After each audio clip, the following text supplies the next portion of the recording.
tunay ngang ikaw ang tagapagligtas ng tumahan. Ito ang pinakamalakas mong sandata.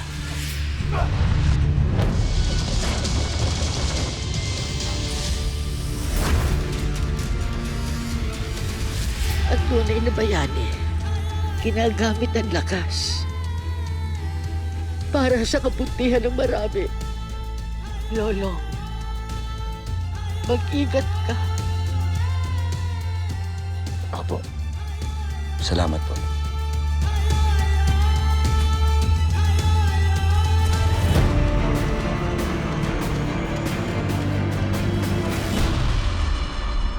Ako, si Lolong. Isang batang pinalaki na punong-puno ng pagmamahal ng aking mga magulang. Namamasukan sa kuprahan ng aking tatay Raul at guro naman ang aking nanay Gloria sa bayan ng Tumahan. Madalas man kaming kinakapos, hindi ito naging hadlang upang itaguyod nila ako ng marangal. Iniisip ko lang po kasi na nahihirapan na kayo eh. Uy, ano naman, magulang mo kami eh. Alam mo, napakaswerte nga namin sa'yo eh. Kasi may pangarap ka. Si nanay ang nagturo sa aking magmalasakit sa kapwa, sa kalikasan, at maging sa mga hayop sa aking kapaligiran. Dakila!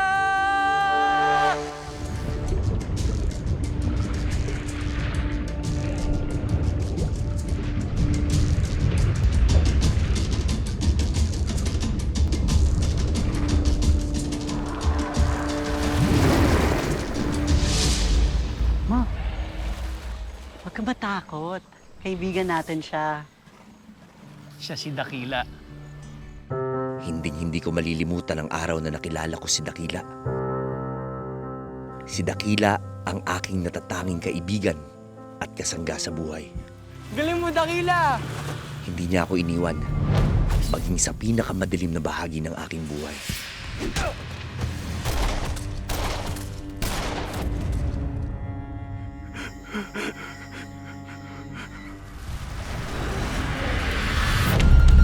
Dito nagsimulang mamulat ang aking isip sa kawalan ng hustisya sa mundo. Ang aking tiyo Narsing at tiya Isabel ang tumayo kong ikalawang magulang. Sa Ninang, Long, ito na ho yung bago niyong pampauso ko. Yakap naman. Kasama rin sa dahilan kung bakit ako naging matatag ay ang aking kaibigang si Bokyo, si Boss Abet na palaging nakaalalay, at si Elsie, ang aking minamahal. Kahit kailan, di mo ako iniwan.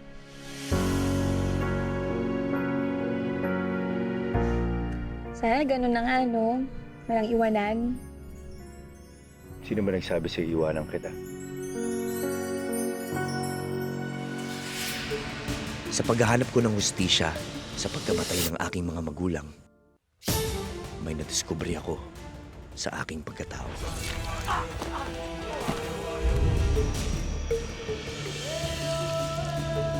Ako pala ay isang atubaw. So, masama ho ba maging kakaiba?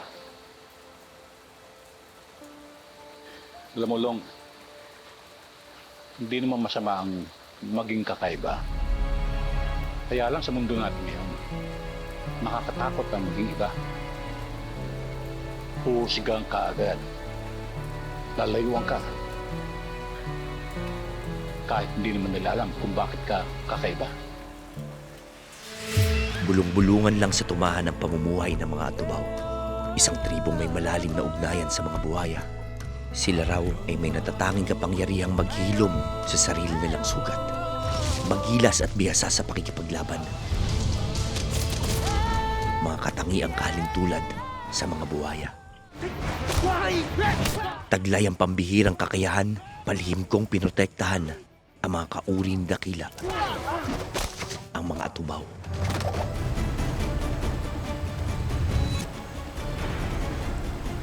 At itinuloy ang misyong alamin ang tunay na salarin sa pagkamatay ng aking mga magulang. Si Mayor Armando Banson. Ang tunay kong kayamanan ay ang aking mga nasasakupan. At at ang asawa niyang si Donna. I miss this kind of love. Sinusunod sila ng mga tao dahil sa kanilang impluensya at kapangyarihan. May matindi silang galit sa mga tubaw at mga buhaya.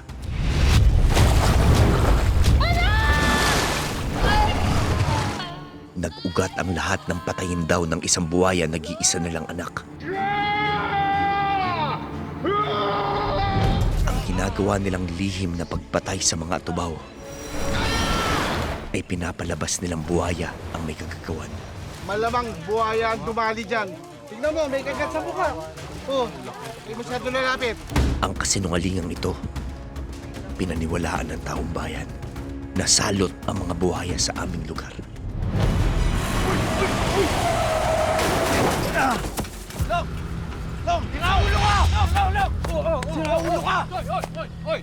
Nag-cross din ang landas namin ng isa pa nilang anak. Papatayin niyo ba ako? Papatayin? Ha? Ikaw na yung mali, di ba? Ikaw yung mali! Haharang-harang ako! Ha? Masagot-sagot ka ba? Ha? Kilala mo ba kung sino ako? Trantado ka, pasagot-sagot ka ba? Si Martin Banson.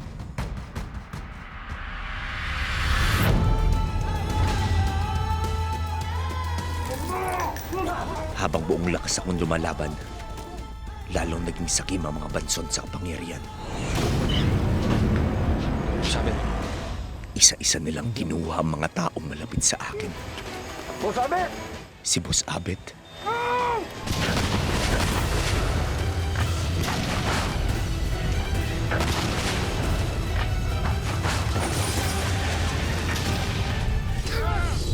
at si Tio Narsing.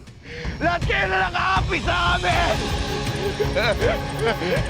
Magmamayarin ko kayo! Magmamayarin ko kayo lahat!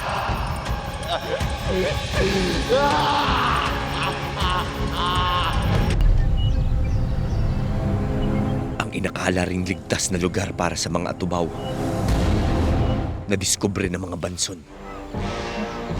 Peste mga tubonet. Nilalagay ko ng bitag.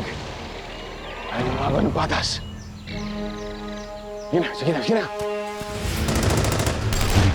Dito sumiklab ang digmaan sa Tinago.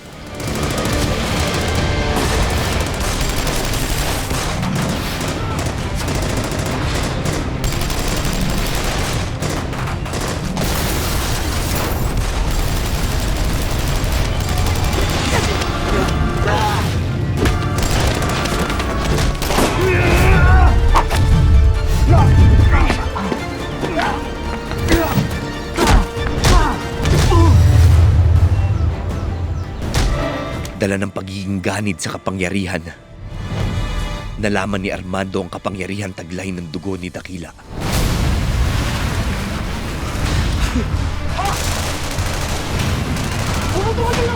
Agad niyang ipinag-utos ang paghuli rito.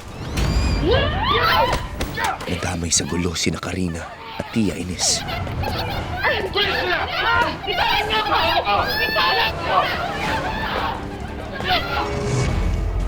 Gusto mong maging tulad namin? Bakit ka naman gustong maging katulad ninyo? Ako nga ang pumapatay sa inyo. Ayaw mo namang nasusugatan, di ba? Kasi nga, sabi mo nga sa akin kung paano ang maging tubaw. Ang dugo ng punong buwaya, kapag naisalin sa tao, papasok sa katawan, manlalaban yung dugo, maghihimagsik, tapos maunti-unti na siya magiging atubaw. Huwag niyo siyang sasaktan. Parang awan niyo na huwag niyo siyang sasaktan. Huwag niyo siyang sasaktan! Wag! Wag!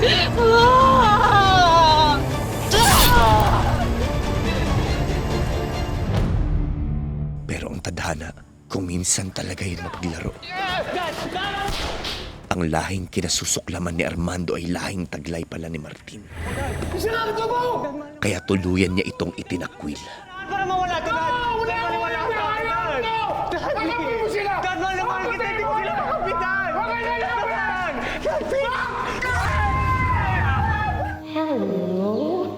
Come here. dahil sa pangungulila noon ni Donna sa namatay nilang anak. Din po pala kayo sa bata. Dapat nga po gumawa na kayo ng anak ni... Sorry po. Condolence. Inampun niya si Martin na lingid sa kanyang kaalaman ay isa rin palang atubaw. Martin. Martin ang tamang pangalan mo, ha? Patubaw ka, di ba? Pasanay ka na. At hindi lang basta atubaw. Kapatid ko siya sa ama.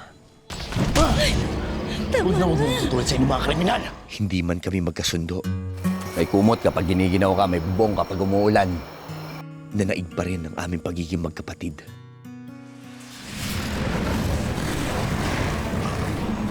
Hindi nagtagal, nahuli ng mga tauhan ni Armando si Dakila.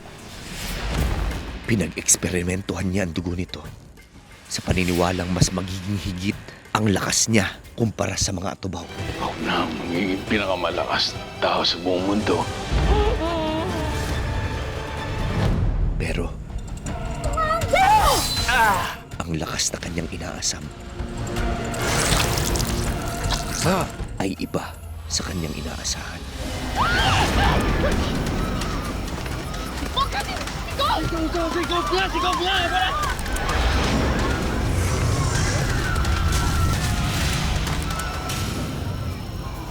Tumigil ka na. Ako ang hanapin mo.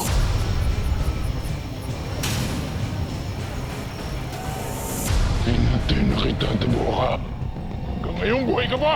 Katawan ko lang pinatay mo, Armando. Pero ang pagiging atubaw ko, hindi. Hindi ka nagtagumpay sa akin noon.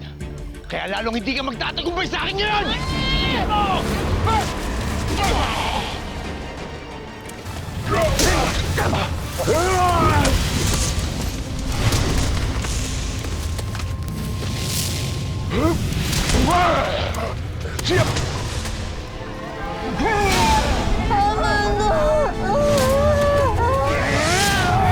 Nakakasisa pa!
Sa pagbagsak ni Armando, maging si Donna ay nagbayad sa kanya mga kasalanan. Sa pagkawala ng mga banson sa tumahan, unti-unting nakabangon ang aming bayan. Marami man na nagbuhis ng buhay. Naging daan ito upang manumbalik ang kapayapaan at maibalik ang maayos na ugnayan ng tao sa kalikasan at sa mga tulad kong atubaw.